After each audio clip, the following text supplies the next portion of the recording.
செய்திகள் தொடர்கின்றன. சென்னையில் பொதுமக்கள் அதிக அளவில் ஒன்று சேரும் இடங்களில் உச்சகட்ட சில்லறை விலையை விட அதிக விலைக்கு பொருட்கள் விற்கப்படுவதன் காரணமாக பொதுமக்கள் கடும் அதிருப்தி தெரிவித்துள்ளனர். சென்னையில் பொதுமக்கள் அதிக அளவில் ஒன்று சேரும் இடங்களான சென்ட்ரல், எக்மோர் ரயில் நிலையங்கள், கோயம்பேடு பேருந்து நிறுத்தம், மெரினா கடற்கரை மற்றும் கிண்டி தேசிய சிறுவர் பூங்கா போன்ற இடங்களில் இவ்வாறான பகல் கொள்ளை நடைபெறுகின்றது. பொதுவாக இவ்வாறான இடங்களுக்கு வரும் பொதுமக்கள் அங்கு விற்கப்படும் குடிநீர் உள்ளிட்ட அனைத்து பொருட்களுக்கும் உச்சகட்ட விலையை அதிக விலை கொடுத்து வாங்க வேண்டிய நிர்பந்தம் ஏற்பட்டுள்ளது. மேலும் இங்கு அதிக விலையில் விற்கப்படும் ஐஸ்கிரீம், குடிநீர் உள்ளிட்ட பொருட்கள் தரமற்றதாக இருப்பதுடன் போலியான முறையில் ISO லேபிள் ஒட்டப்பட்டு விற்பனை செய்யப்படுவது குறித்தும் அதிகாரிகள் கண்டுகொள்வதில்லை. இதன் காரணமாக தரமற்ற பொருட்களை அதிக விலை கொடுத்து வாங்கி நோய்களால் பாதிக்கப்படும் அபாயத்தையும் பொதுமக்கள் எதிர்கொண்டுள்ளனர். அத்துடன் இது தொடர்பாக யாராவது நியாயம் கேட்க முற்பட்டால் அவர்களிடம் வியாபாரிகள் தரமற்ற வார்த்தைகளை பயன்படுத்தி அச்சுறுத்தும் வகையில் நடந்து கொள்வது சர்வசாதாரணமான நிகழ்வாகும். இதோ கிண்டி உயிரியல் பூங்கா கடைக்கார கொள்ளையர்களின் அடாவடி பேச்சு. நீங்க எக்ஸ்ட்ரா விக்கிறனால நான் கேக்குறேன். நீங்க எதுக்கு விக்கிறீங்கன்னா நான் கேக்குறேன் அதிக விலைக்கு. அது நான் ஏன் கேட்க கூடாது அப்படின்னா அததான் கேக்குறேன். எது நான் MRP ரேட்டோட நீங்க அதிக விலைக்கு விப்பீங்களா? அது நியாயமான விலை? ஆமா, 14 நீங்க இஷ்டத்துக்கு விப்பீங்க. அது கேட்டா வந்து எல்லாரும் மிரட்டுவீங்களா? என்ன MRP ரேட் வேணும்?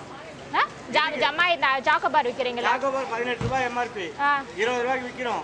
15 ரூபாய் தானே அதுல போட்டு 18 ரூபாய் போட்டு பாருங்க. நல்லா 15 ரூபாய் கீழ எக்ஸிபிஷன் தான் 18 ரூபாய். நான் பார்த்துட்டு தான் பேசுறேன். நெல்லை மாநகராட்சி குப்பை கிடங்கில் பற்றி எரியும் தீயை அணைக்க 2வது நாளாக தீயணைப்பு வீரர்கள் போராடி வருகிறார்கள். நெல்லை மாநகர பகுதியில் தினமும் சேகரிக்கப்படும் குப்பைகள் ராமையன்பட்டி குப்பை கிடங்கில் கொட்டப்படுகிறது. இந்த குப்பை கிடங்கில் நேற்று திடீரென தீ விபத்து ஏற்பட்டது.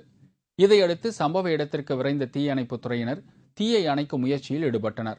ஆனால் பலத்த காற்று வீசி வருவதால் தீயை அணைக்க முடியாமல் தீயணைப்பு வீரர்கள் 2வது நாளாக திணறி வருகின்றனர். தீ குப்பை மேட்டின் பிற பகுதிகளுக்கும் பரவி வருவதால் அந்த பகுதி முழுவதும் புகை மண்டலமாக காட்சியளிக்கிறது. புகை மண்டலம் குடியிருப்பு பகுதிக்குள் துர்நாற்றத்துடன் பரவுவதால் போர்க்கால அடிப்படையில் நடவடிக்கை எடுத்து தீயை அணைக்க வேண்டும் என்று அந்த பகுதி மக்கள் கோரிக்கை விடுத்துள்ளனர்.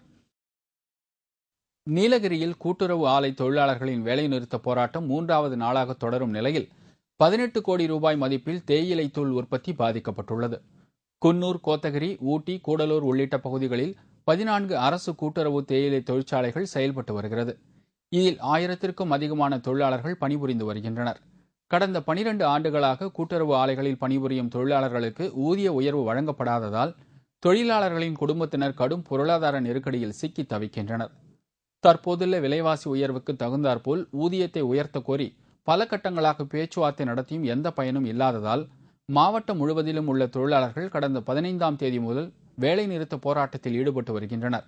நிர்வாகம் ஊதியத்தை உயர்த்தாத பட்சத்தில் போராட்டத்தை தீவிரப்படுத்த இருப்பதாக தொழிலாளர்கள் தெரிவித்துள்ளனர். இந்த போராட்டத்தால் இதுவரையில் 18 கோடி ரூபாய் மதிப்பிலான தேயிலை தூள் உற்பத்தி பாதித்துள்ளது குறிப்பிடத்தக்கது. கம்பம் அருகே விவசாயி ஒருவரை காட்டு யானை மிதித்துக் கொன்றது. மேலும் ஒரு பெண்ணும் யானை தாக்கியதில் படுகாயமடைந்தார். தேனி மாவட்டம் கம்பம் அருகே உள்ள குள்ளப்பன்பட்டியைச் சேர்ந்தவர் சுருளிமுத்து.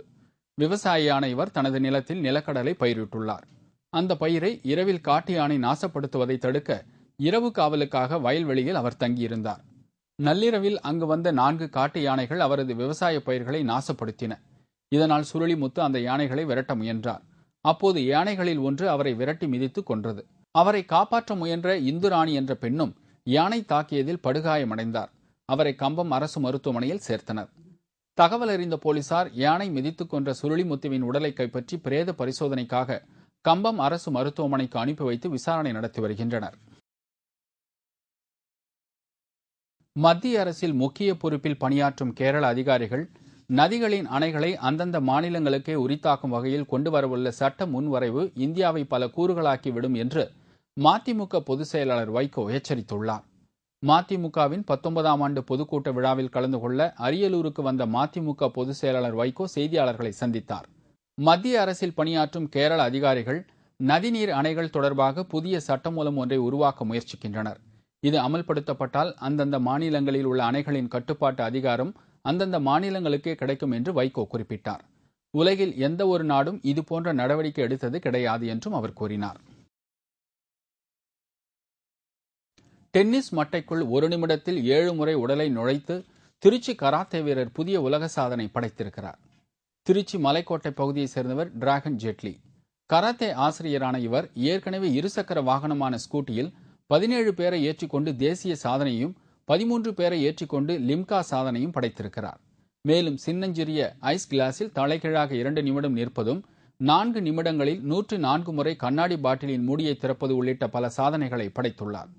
தற்போது டென்னிஸ் மட்டைக்குள் ஒரு நிமிடத்தில் 7 முறை தன் உடலை நுழைத்தும் 12 கிலோ எடையை 2 கைகளாலும் மாற்றி மாற்றி நிறுத்துவதும் என 2 புதிய உலக சாதனைகளை படைத்திருக்கிறார். லிம்கா புக்கில் இருக்கிற வினோத் சர்மாங்கிற 11 கிலோ எடையை ஒரு நிமிஷம் கையில் நிறுத்தி தேசிய சாதனை பண்ணியிருக்காரு. அந்த சாதனை முறியடிச்சு 12 கிலோ எடையை ஒவ்வொரு நிமிஷம் கையில் 2 கையில் நிறுத்தி புதிய தேசிய சாதனை பண்ணியிருக்கேன். வைகை அணையை சுற்றி பார்க்க வந்த பள்ளி மாணவர் நீர்த்தேக்க பகுதியில் தவறி விழுந்து உயிரிழந்த சம்பவம் பரபரப்பை ஏற்படுத்தியுள்ளது. தேனி மாவட்டம் கூடலூரை சேர்ந்த பவுன்ராஜின் மகன் ஜெயபிரகாஷ். இவர் அங்குள்ள தனியார் பள்ளியில் 12ஆம் வகுப்பு படித்து வருகிறார்.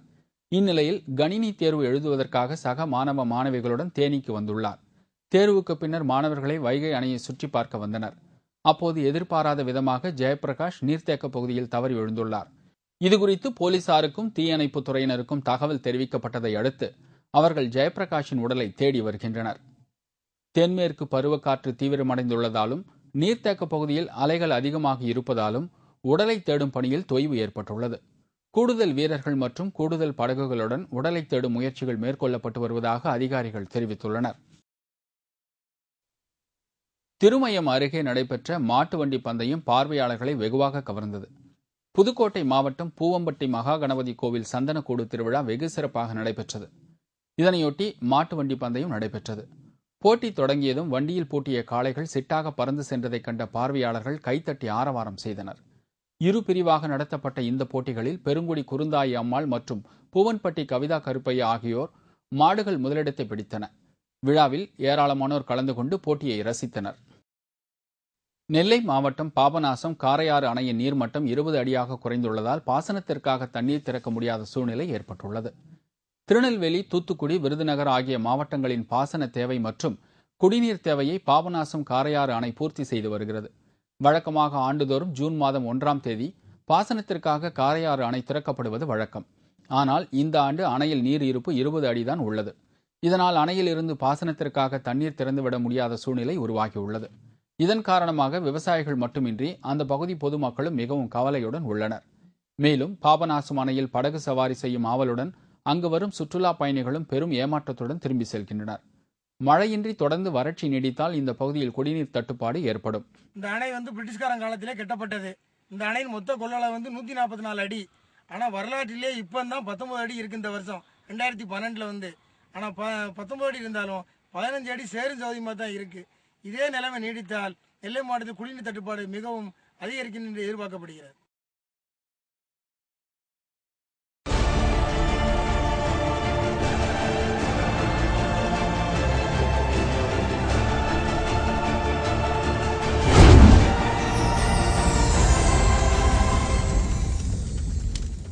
ஆச்சரியம், ஆனால் உண்மை.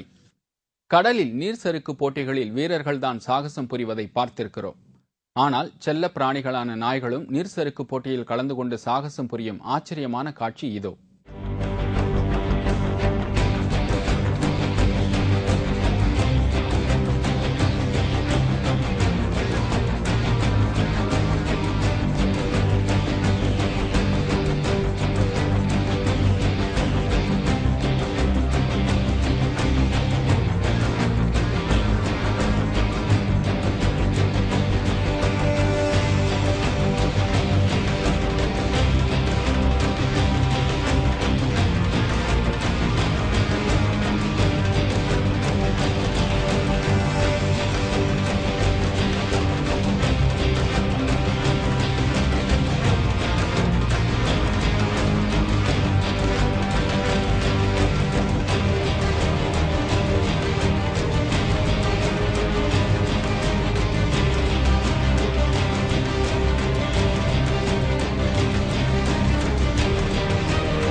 ஊதிய உயர்வு கேட்ட தொழிலாளர்களின் போராட்டத்தில் பயங்கர வன்முறை, வங்கதேசத்தில் பதற்றம்.